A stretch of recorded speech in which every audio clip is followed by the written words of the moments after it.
Yes, sirree. Welcome again. This is part 2 of a special recording concerning the late, great, legendary jazz drummer, Buddy Rich. Now, in this second setting, we're going to finally get to talk really about Buddy Rich, the man, the musician, the artist, the jazz man.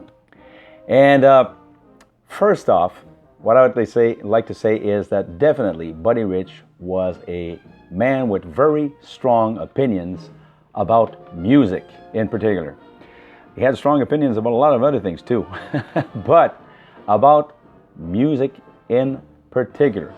And here is a quote from an interview he gave way back in 1956 for Metronome magazine. Here's what he said in 1956. I have a definite and very set opinions about the so-called modern school of music and drummers. Whereas in the days when it was necessary to swing a band, where a drummer had to be a powerhouse, today, more or less, the cool school has taken over, and I don't believe there's such a thing as a cool drummer. You either swing a band or don't swing a band, and that's what's lacking today.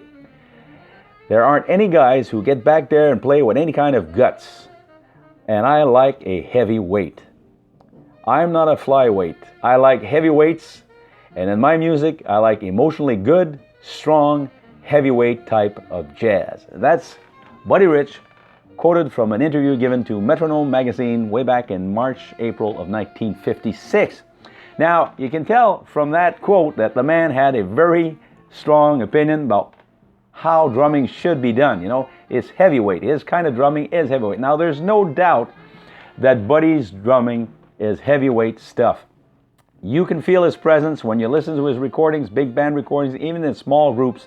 You listen to his small group settings, he's very much present. You cannot ignore the fact that there's a drummer propelling that band or that small group. So, yes, he was definitely a heavyweight drummer. Now, you either like that or you don't. Now, some people don't like that. They like more of a drummer who's more in the background. You hardly notice him. They like to listen to the other instruments, but they don't like to hear the drums so much. I'm not that way. A lot of fans, I don't believe Buddy Rich fans are that way. Buddy Rich fans like to hear the drums loud and clear, you know, and even sometimes front and center. And also, the other thing about this is Buddy was a guy that he was not afraid to offend. He was definitely not a politically correct guy by today's standards. You know, political correctness where you don't say this and you don't say that. And if you say this, well, you have to say it a certain way so it won't offend the sensibilities of so and so and so. Boy, isn't that absolutely just horrible? I mean, I don't like that political correctness. And this is one of the nice things about Buddy. He was not a politically correct guy.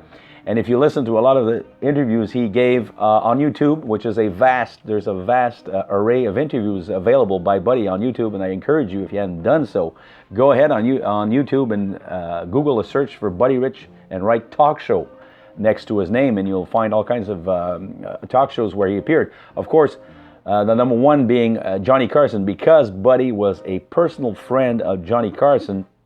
He would get to appear on the Johnny Carson show many, many times. But mostly on the Johnny Carson show, he was usually joking and being a little bit of a comedian. You know, he had this comedian side to him. If you saw him live, he would do this also when he'd come to talk with the public in between breaks.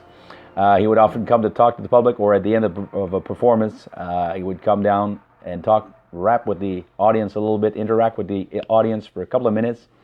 And he would put on his comedian mask, I would say, you know, where he was a pretty good comic. You know, he would pop up these little jokes, make up these jokes as he went along. And you could tell that the man, of course, was brought up under stage lights. You know, he was, ever since 2 years old, for goodness sakes, the man grew up from 2 years onward as a performer. So he had to develop something. He must have gotten this from his parents, who were in vaudeville, and had to perform an act every day, you know, or almost in front of a public. And they integrated him at 2 years old with a little set of drums. They had him perform So he's been a performer for an awful long time. He died at 69 years old. You can say he was a performer for 67 of those years. So that, of course, rubbed off on him, and he could put on an act if he wanted to. And you see this come on every time he's on Johnny Carson, especially since he's with a personal friend. He more or less is not very serious on those interviews. He jokes a lot, and he kids around a lot with Johnny, with little interludes or where he's a little more serious. But you'll hear him on a more serious tone on the Merv Griffin show, for instance. I believe he was friends with Merv Griffin too, and he's often on Merv Griffin. And if you listen to some of those interviews, he was very, very, very brash about, especially about country western music, which he did not appreciate, did not like.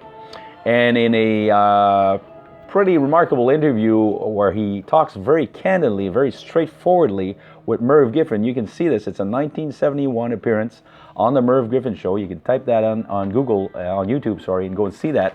You'll see he doesn't mince words. He really brings down country music, and he tells people why he thinks country music is a step backwards from real serious music. And even criticizes Chet Atkins, the guitarist, very, very openly in front of the other guests. And he defends that in front of Merv Griffin and everything. So he was pretty brash. He didn't mince words, and he was direct to the point. So that's nice, and I like that because I'm that kind of a guy too in life. I'm pretty direct to the point. Now, another thing we can say about his personality that's been criticized a lot in the last few years when these became widely available on the internet. I had heard about these back when Buddy was still living, but those infamous Buddy Rich bus tapes where we hear him cursing and swearing at some of his band members who he's not too proud of, not too happy with their performances, and it degenerates into sometimes some pretty bad stuff. But nevertheless, people have said, "Oh, this is the man that Buddy Rich was." Here he is. Here's who he was as a person. Listen to him cursing out those musicians and being just obnoxious and all this. That's the kind of person he was. He was an obnoxious person and all that. That's a pile of crap. Personally, of course, I never knew the man personally. I was not a personal friend of Buddy, but I read his biography. I read the biography written by Mel Torme. I haven't read the new one yet. I will eventually get to it. But I read the Mel Torme one. And the man was not, that doesn't define the person. I mean, we all get mad for XYZ reasons. We all get mad. We all get sometimes, mad, and we say all kinds of things under when we're in that mood that we sometimes regret afterwards. Somebody that's mad and taking a fit, let's say, we're not nice to see or hear when we're in that kind of a mood. Nobody is, because we're human, that's all. And the same way with Buddy. I mean, of course, he's human. And you could understand also, I think, the reason why he could get mad like that, because you mustn't forget that he was in charge of that band. He was the leader. And if they didn't perform to what he considered were the best standards, what they should have been putting out, well, all the criticism and the negativity and the negative reviews and all that would come out, not about them specifically, but it would come out about Buddy Rich. They say Buddy Rich's band sucks. It's not good. They're not in good shape. They don't play jazz that well, whatever. It would all rub off on his name. And he didn't want that, of course. He always gave his best on stage, and he expected every musician to give their 100% performance every time and play well. And when they didn't play well, which happens sometimes, he got irritated. And after probably a couple of nights of not playing well, he probably got pretty badly irritated. But that doesn't define a man. Again, it's not those tapes that will define the man. And when you read Mel Torme's book, you find out that Buddy was very much a very sensitive person. There's a part in the book where he speaks about, where Mel speaks about going to see an old movie with Buddy, and both of them were just crying like crazy at the end of the movie because it was a sad ending. So somebody that cries at a sad ending of a movie is not a harsh and insensitive person at all. You could tell the man had a heart, just like everyone else, and he was sensitive, and he cared about people, but he had to put up a tough front in front of the media, in the talk shows, in the out there in front of the public, because that's the way you survive. You have to build a certain kind of toughness about you so that the bad things that people will inevitably say about you, the criticism, the harsh criticism, the negative criticism you will get, well, you have to build a certain defense against that. And I think that was that toughness that he projected was just his system of self-defense against the harsh, negative criticism of him and his music.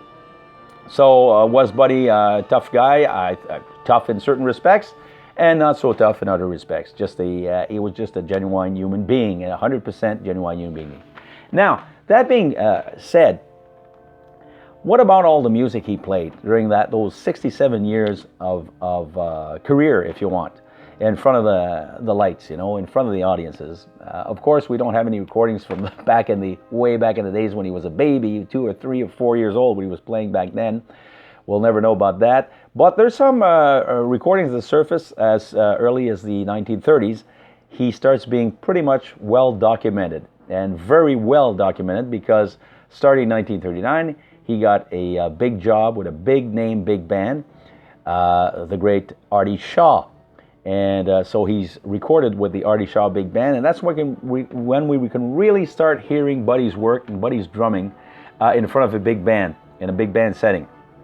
Now, after that, he went on to Tommy Dorsey, and after that, he went and formed his own band in the late 40s, 45, 46, 47, I think he disbanded officially his big band.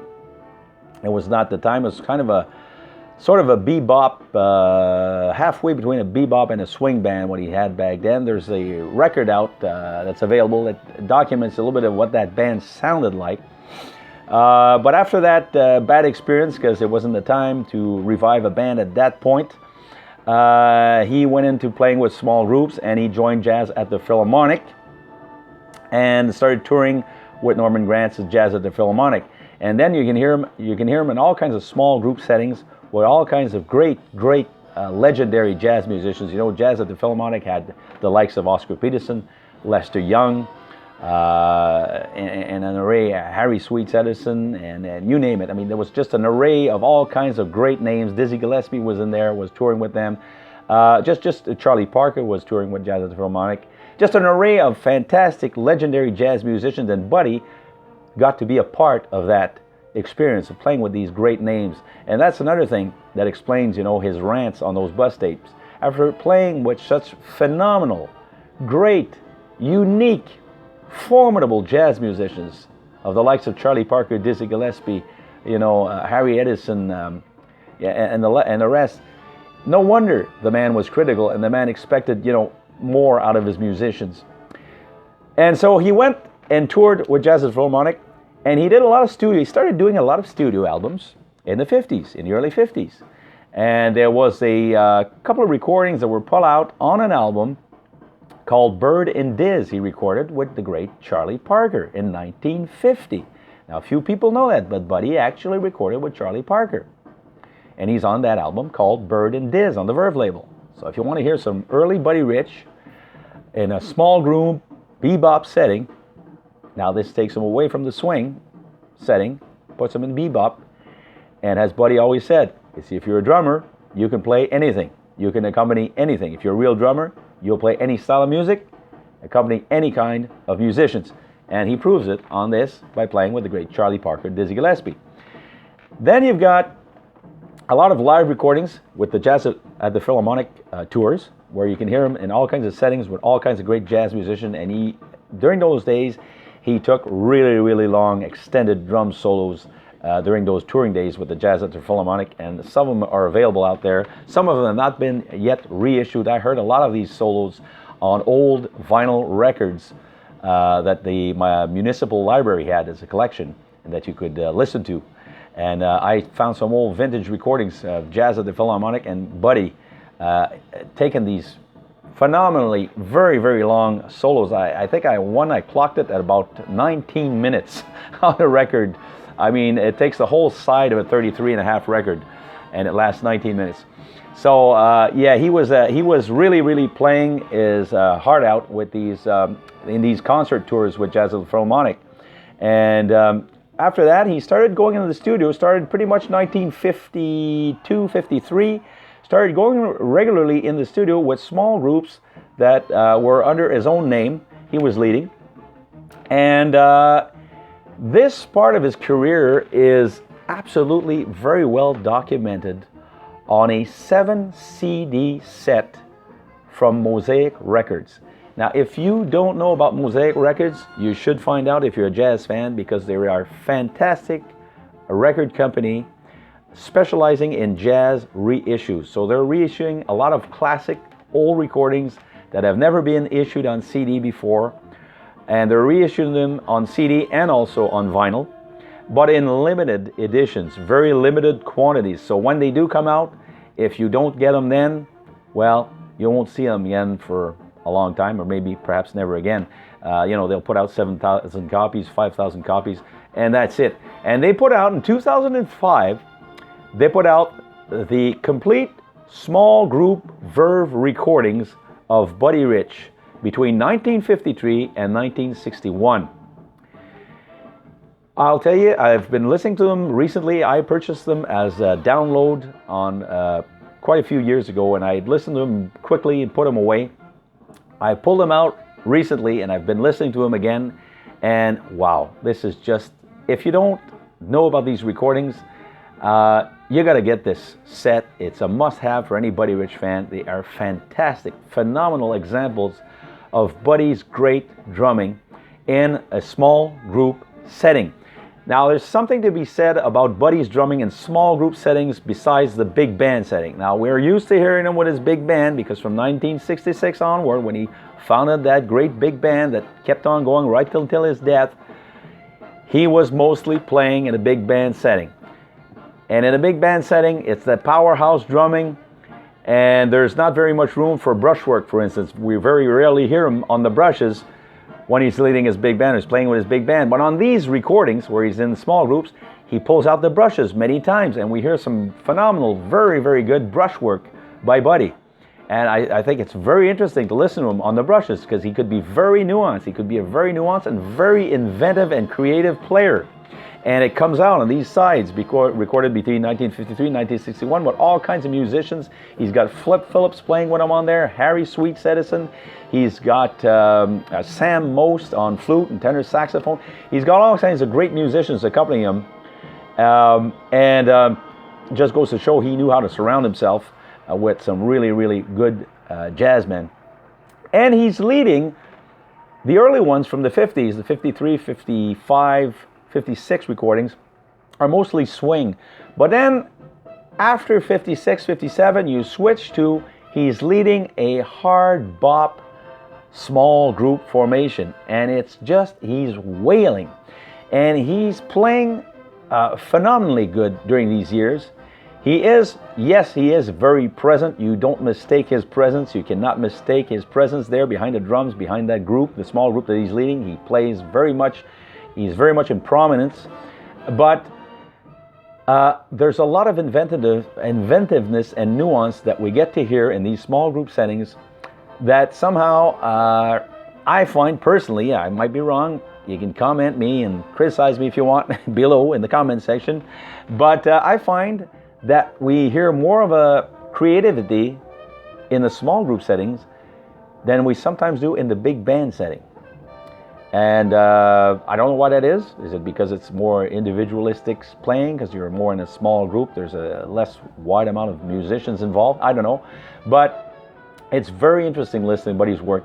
And as a bonus, you'll get in these recordings on Mosaic, there's 13 tracks that were never issued before, either on record or CD, that are issued for the first time on that set. And there are also 2 bonus tracks, because one of the albums that you'll find in its totality in these recordings is the recording he did called This One's for Basie, 1956 recording with an 11 musician band. I don't know if you can call that a big band with 11 musicians, because I think big band has to have a minimum of 14 musicians or more to be considered a full big band. But he's got 11 musicians on this, on a famous tribute to Basie album that he put out in 1956. And in this record set from Mosaic, you will get that whole album of tribute to Count Basie by Buddy Rich, but you'll also get 2 bonus tracks that were never heard before and that are not a part of the original album. 2 45 RPM recordings that he did of Blue and Sentimental and Down for Double. And they're the 45 RPM versions, which were done at the time. And they could not find the master tapes to these 2 versions. So they found the best quality 45 versions of it that they could, and they put them out on this CD set. So very interesting for Buddy Rich fans, this Mosaic set. Mosaic, just, they don't do crap. They remaster stuff beautifully. The sound quality is absolutely excellent, beautifully remastered. A must-have to document this period of Buddy's career from 1953 to 1961. Now, after that, Buddy moved on, of course. He played with Harry James again and Tommy Dorsey during the 50s, on and off. And it was pretty much with Harry James until 1966, when he decided to leave the band and try it again with a big band. Now, he started his big band, and it was an instant hit, an instant success. This first album that was put out on record, recorded live at the Shea, a rock club in the States, demonstrates some of that stuff. And Buddy never ceased to be creative. He never ceased to be a guy that was about doing some great jazz, performing some great jazz, but also being relevant to what's happening in music today. And this is no different. You see it right from the start in this album, 1966. He had some arrangements made of some pop tunes, some pop rock tunes on this that he performs. And it's very rock tinged, sort of a little bit, you could say, I guess it's a little bit of a fusion jazz. But he also, as the years progressed, he more and more departed from that rock influence and went into straight ahead, 100% pure jazz performances. And by the end of the 70s, he was pretty much just doing some pure jazz stuff, no more of the rock influence and stuff, although he did go into it quite a bit. If you listen to that album on the Roar of 74, the recording Big Mac, and a lot of stuff that he recorded on there are really rock tinged and heavily rock influenced jazz. But after that, he moved away from it and went into straight ahead jazz. And by the time he got to recording his last known studio recording, studio in front of an audience, which is this one here, along with the accompanying West Side Story part of this, which is called the Lost West Side Story tapes, because they lost them, found them again, and reissued them on CD. This is actually live on King Street, Mr. Buddy Rich live on King Street. These recordings were issued on audio CD format. This is the video, the DVD. But these recordings, along with the Lost West Side Story tapes recordings, were recorded at the same time. These are the last known recordings that he did, big band recordings that he did in 1985. Very interesting, very well recorded, although this sounds a little bit bizarre as far as I'm concerned. I've heard his band better recorded than this, even though he's using state-of-the-art technology, and they all explain it in the documentary that's on this DVD. They explain the state-of-the-art technical technology that they were going to use to record Buddy, and Buddy's all enthralled about it. But I think the result is, sound-wise, is not that fantastic. It's not that phenomenal. I've heard the band recorded better than that before, in my opinion. Unless it's just the fact that I'm listening on the wrong kind of equipment. That could be it too. I don't know. It sounds good, but it's not as good as other stuff that I've heard. There's that famous performance in Montreal, for instance, that is very well recorded. And there's that 1978 performance at the North Sea Jazz Festival, I believe it was, which is also very well recorded and sounds terrific. The band and the drums are well, technically, audio-wise, very well captured. So, that being the case, speaking specifically about Buddy Rich performances on record. Now, I've just talked about this Mosaic set, and then I'm going to stop it here because there's a lot more to say about recorded Buddy Rich. There's an awful lot to say about his recorded output. He was one of the most recorded jazz musicians around. He was one of the most celebrated jazz musicians, even for his appearances on television. He's got an awful lot of appearances. Not every jazz musician has benefited from as many appearances on TV talk shows and specials as Buddy Rich. So he was very fortunate in that respect, and that contributed to his popularity and his stardom and his being well known, him being a well-known household name in jazz for many people that didn't even dig jazz, didn't even listen to jazz. So I'm going to talk in the next program. We're going to end this one here. But in the next program, we're going to talk specifically about all his recorded output from the late 30s all the way down to 1985, 1986. There even are some recordings from 1986 that haven't been officially released, but that are there and are available on the net, believe it or not. So we're going to talk about that in the next show. But for now, I leave you with this thought. And it's a quote from Buddy Rich. I'm going to leave you with this just before we depart. Buddy said something very important, I think. And this is an excerpt from an interview. This is the ending of an interview where he's been talking about symphony musicians and classical musicians. And he says this. He says, if he's a true symphony artist, he knows better than that, because he knows that the only true creative musician is the jazz musician.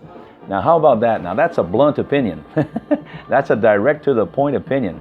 He says here, Buddy says that the only true creative musician is the jazz musician. And I think he's right, and I'll tell you why. Because, yes, jazz music is always refreshed. It's always new because of the improvisation element.